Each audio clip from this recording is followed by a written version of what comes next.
As you saw the beginning of this episode, we want to dedicate this to Super Ginny, or as we know her, or those who know her in real life, named Melissa Cuades, or I think if I'm pronouncing it right. As you know, it was announced that she passed away.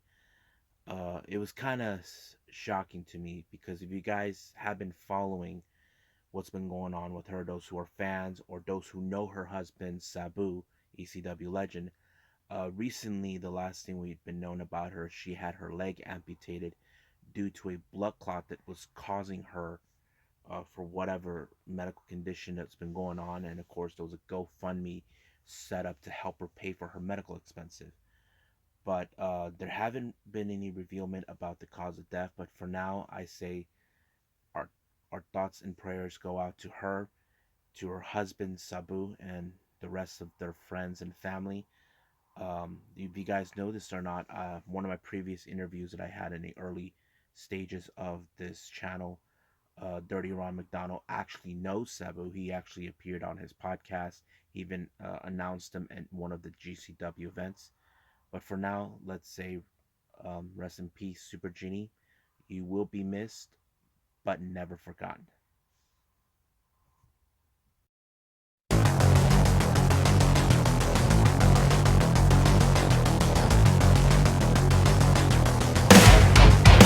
Are you ready? Get up, get up! Get up, get up! Get up, get up! Get up, get up! Get up, get up! Get up, get up! Welcome everybody to Deleted Wrestle Zone. All things that is pro wrestling with AEW, NXT, New Japan Pro Wrestling, Impact Wrestling, the National Wrestling Alliance, various promotions, wrestlers, matches, and championships. I'm your host here right here. So, as you know, I did not mention what was this episode about. We're gonna have all three Yoshi promotions reviewed. The recent one is coming from Gatoh Move Pro Wrestling with their ChocoPro event with their first ever one of a kind tag league. This is something new that not even Emi Soccer has ever done. As you know, Japanese wrestling, they have these tag leagues, and it's really cool. So we'll talk about that, and the previous the other two Yoshi promotions from SEAdLINNG and of course Tokyo Yoshi Pro. But before I go to the end, I will give you guys some good news for those who are AEW fans. So let's get started right now.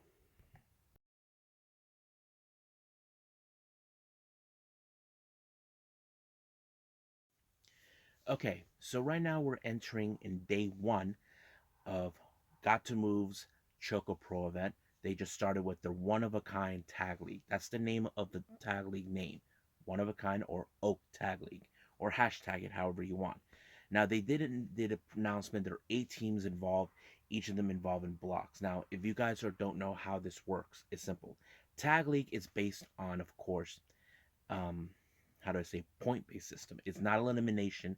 You don't get eliminated right away. You get enough time to try to make enough wins to go up to reach your number one goal to win the tournament, and of course, possible maybe a championship match. It doesn't matter if it's the heavyweight title or junior heavyweight or whatever tag team titles it is. That's how it works. So this was announced a couple of decades ago by Emi Sakura that this is something that she never imagined she would do, but she wanted to get in on this whole thing. So right now, let's get to the first day. This took place on today on the 23rd of June.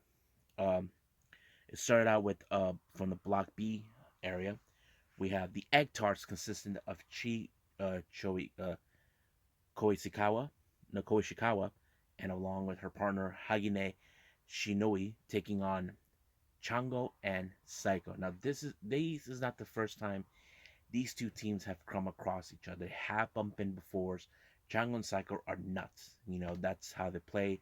But of course, we all know She is very high energy. You would have assumed that she would do whatever it takes to win. But however, much of the um, power was going straight from Chango and Psycho. Now, I don't know what it is. Do I have that distinct feeling they could win the tag league? I don't know. But however, they did pull up a good win when they got Che in a submission and made her tap out. So basically, they won the match. They get 2 points.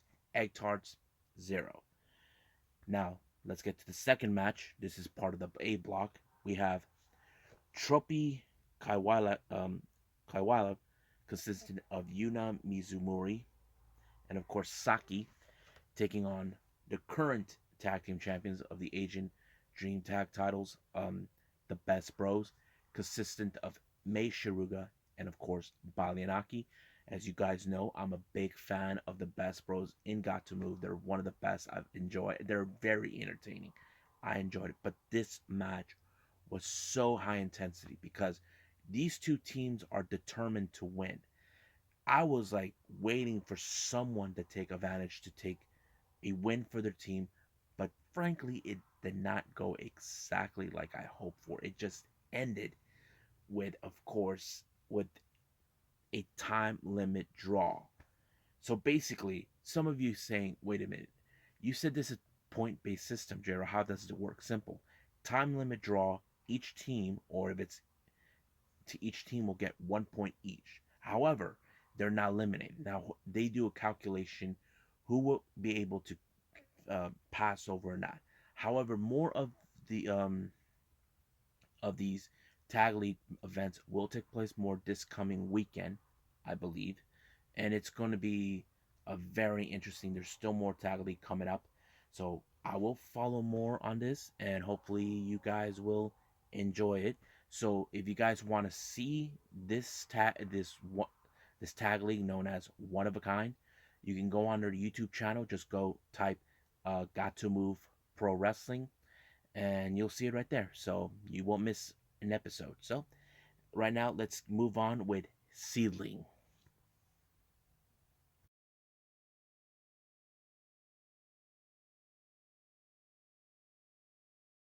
Okay, so this is SEAdLINNG. I must give you guys a heads up.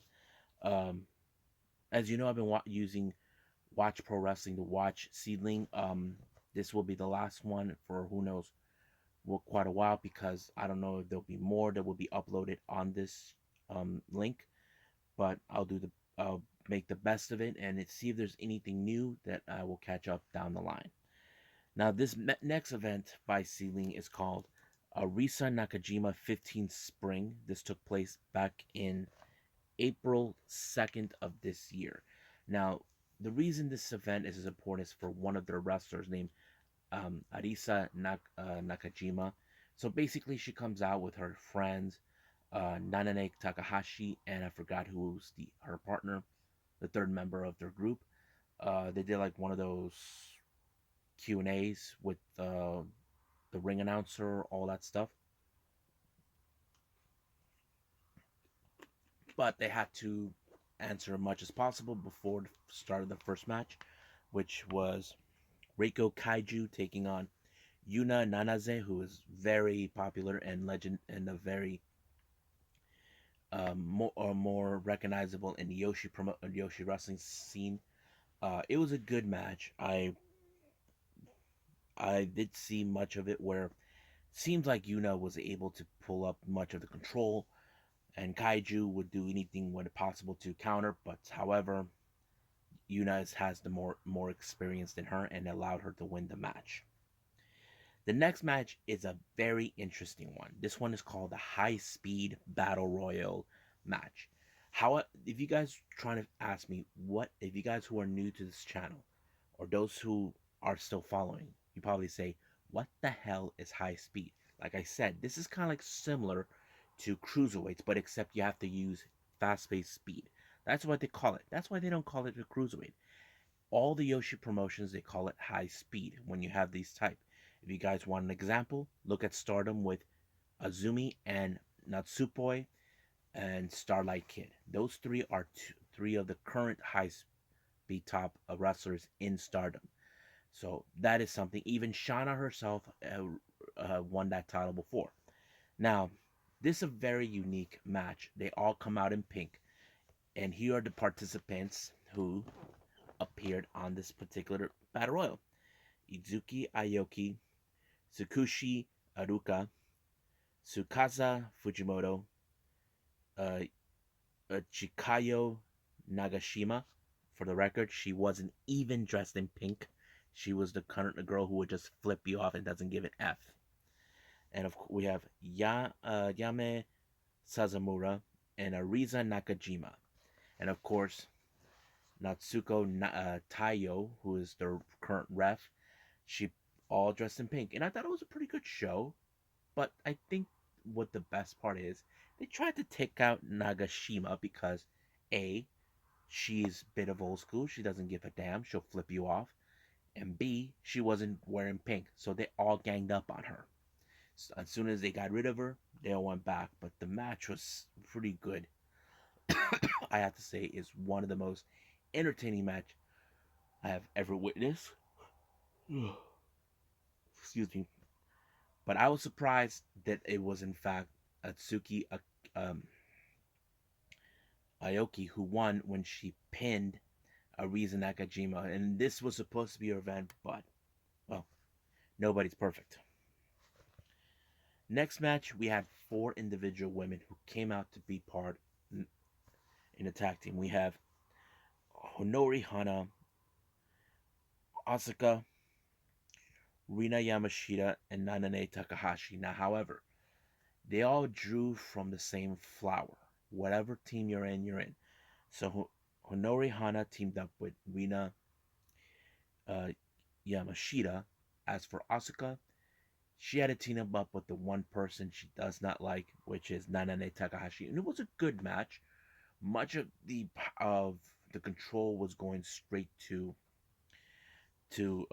of course Nanane Takahashi, Asuka and Takahashi. But however, it was Takahashi who pinned Hana, and of course, it proved one thing that Hana feels like she's the weakest link. I don't know exactly. They were. It seems like they were throwing a little promo, but it was a good match. I'm not gonna lie about that. Now the main event is a six-woman tag team match. We got Mokoto, Dash, Chisako, Hiroi Matsumoto taking on Hanako Nakamori, Nagase Nozaki, and Arisa Nakajima.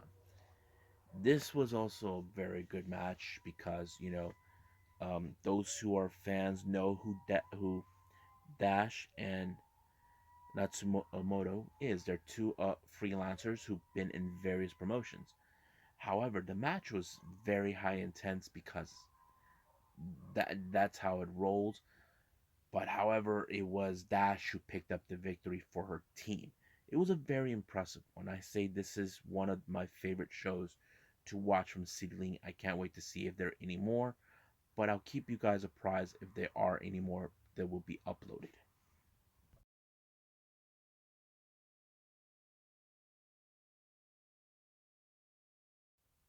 Okay, so the last thing I'm going to review for you guys, this is from Tokyo Joshi Pro.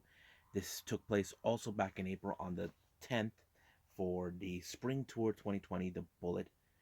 Um, First match of the night was Arisu Endo taking on Shoko Nakajima. It was a okay match. I'm not gonna say it was like, if I have to rate this one, I'd give it maybe a 6.5. But it was good. Not to mention it wasn't like something that I probably would endorse to watch, but it was good. But however, it was Shoko who picked up a very good victory against Endo by pinning her. The 1, 2, 3. Next match, we have a tag team. We have Aruna Neko teaming up with Pam Harajuku, taking on Hiraki Noah and Mariska Kobashi. Now is one of my favorite girls. She's more like the punker type, and I think she has what it takes to be a popular Joshi wrestler in, um, of course, in Tokyo Joshi Pro. I think she really is impressive, and I have to say with her pinning, what's her name, Neko, it proves a point that we may see her maybe one day go up to the top, maybe gaining one of the two titles, like the International Princess title or the Princess of Princess. That all depends. The next match is a 6-woman tag team match. We got Moka Miyamoto, Suzumi, Mirai Mayumi taking on Raku, along with the magical Sugar Rabbits, Mizuki and Yuka Sakazaki. This match was a bit fun, but really awesome to watch because I'm a big fan of Yuka Sakazaki because she's the magical girl. Since she first made her debut in AEW, I enjoy every one of her matches, and of course, she's a real fun person to watch. Um, in all of this, I will talk about some good news coming from Yuka Sakazaki in the news updates, but you got to be patient. However, it was Mizuki who picked up the victory for her team. Now, some people would think, oh, it would have been Yuka Sakazaki. It was too obvious, but I'm okay with the idea with her winning the match. The next match is a tag team match. We got Mahito Kiru teaming up with Hyper Masao, taking on Bakuretsu Sisters, which is Yuki Inoue and Nodoka Temna. I'm a big fan of the Bakuretsu Sisters because they are a powerhouse. Like they they're all about strength and they use that, and that's always been one thing I have noticed about them since watching Tokyo Yoshi Pro ever since I've been seeing it. But it was fun, and they continue to be a powerhouse. And it was Temna who pinned what's her name, Kiru, for the 1, 2, 3.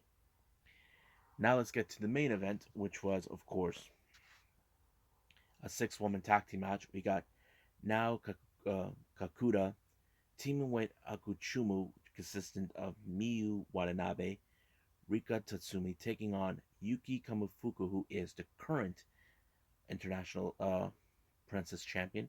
And if you guys know this or not, Rika is the princess of princess champion. And of course, Kamifuku is teamed up with Maki Ito and Miyu Yamashita. Now this match was so good because there's been a lot of history with mostly coming from Maki and Miyu towards Arika, and that's always been the case. But however, the biggest surprise was at the end when it was Nao Kakuda who pinned Yuki Kamifuku. So that is the indication that she could be in line for the International Princess Championship match with her. If you guys know this or not, that's how it works in Japan, and I don't know what's going to happen. However, it appears that as soon the post match happened, it looks like now is targeting for that title. But she's not the only one. It appears that maybe Rika Tatsumi is picking her opponent for the title, and she picked Maki Ito. Now, Maki Ito, I don't recall if she won any titles. If there is, if you guys know anything, let me know. But I will continue to follow more on Tokyo Yoshi Pro, so you just gotta stand by. But right now, let's move on with the news updates.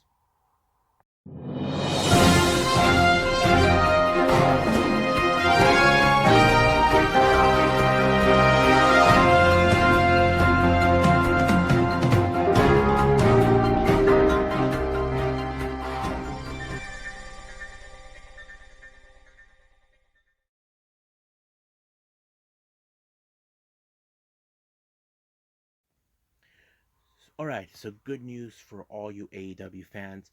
It's been announced today, coming from Tokyo Yoshi Pro and Dave Meltzer from the news uh, the Wrestling Observer and other news outlets. That's been now confirmed. Yuka Sakazaki will be making her return to AEW for the month of July. So basically, she's now on excursion. If you guys know who she, if I mentioned you guys before, Yuka Sakazaki was part of the ever first Double or Nothing pay per view back in May of 2019. She teamed up with Ami Sakura and Aja Kong, which their team lost to Hikaru Shida, Ryo, and Ryo Mizunami. So that's pretty much it. She actually did her final match took place on February 5th, where she defeated, of course, Britt Baker in a match. However, if you guys saw the post match, Britt Baker did not take that lightly and broke her tooth. Now, we would have assumed there would continue a feud between those two, but it did not. It kind of might have was, how to say, shot down due to the fact that of the pandemic. Many of you probably say, well, she was been in Tokyo Joshi Pro the entire time. Yes. However, don't forget, she was also involved in the AEW Women's Championship Eliminator, where she was part of the Japanese bracket along with, of course, Ami Sakura, Veni, better known as Asuka, Asia Kong, Ryo Mizunami, Maki Ito, Ring Kokudira. I forgot what's her name. But yeah, but Yuka Sakazaki made it to the finals, but unsuccessful. This is going to be a very interesting thing to see now that she's returning with AEW. I know many fans probably wonder where she's been. If you guys haven't been following Yuka Sakazaki in Japan, then you missed out what she's been doing. But we will be happy to see her back in AEW soon. Well, I hope you guys enjoy these reviews with all of these three Yoshi promotions, and of course, giving the good news to Yuka Sakazaki will be returning. Like I said, we dedicate this episode to Super Genie. May you rest in peace. To keep you guys updated for the next episode, it will be. Uh, I did mention I was gonna have New Japan Pro Wrestling Kizuna Road by itself. I decided to change that. I will add it with the NXT UK and Impact Wrestling episode, but I also will add another promotion based out of Japan. And this one I haven't done for quite some time, which is Pro Wrestling Freedom, which is much of the deathmatch scene. So that's pretty much what I'm going to do. I'll keep you guys apprised for upcoming episodes and anything else that will come in. So for now, I'll see you guys in the next DWZ time. Same DWZ channel. I must bid all of you adieu. So goodbye. And have a nice day. Bang.